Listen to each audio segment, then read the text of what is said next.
प्रियंका जी, देखिए, मुसलमानों के बारे में समस्या क्या है कि आज के जमाने में लोगों को मुस्लिमों की जो लियाकत थी उसके बारे में भी नहीं पता है।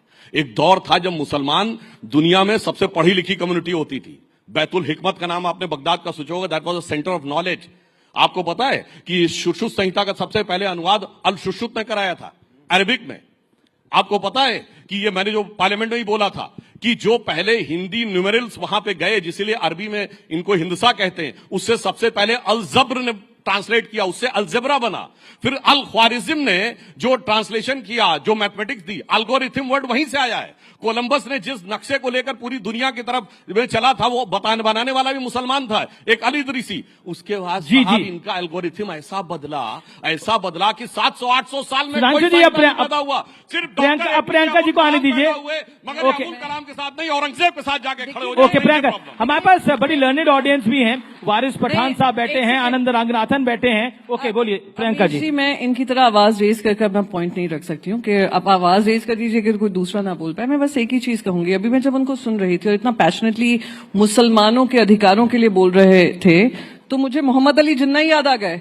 जैसे मोहम्मद अली जिन्ना ने आर्ग्यूमेंट दिया था और पाकिस्तान को अलग कर दिया था, इनका आर्ग्यूमेंट बिल्कुल उसी तरीके का था।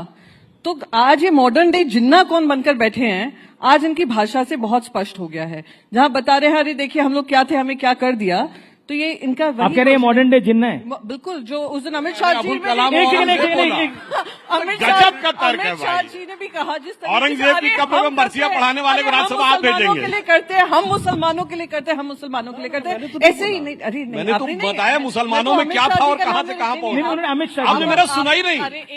मैंने क्या कोट किया, हमने अपना तो बोला ही नहीं। सिर्फ एक डॉक्टर अब्दुल कलाम।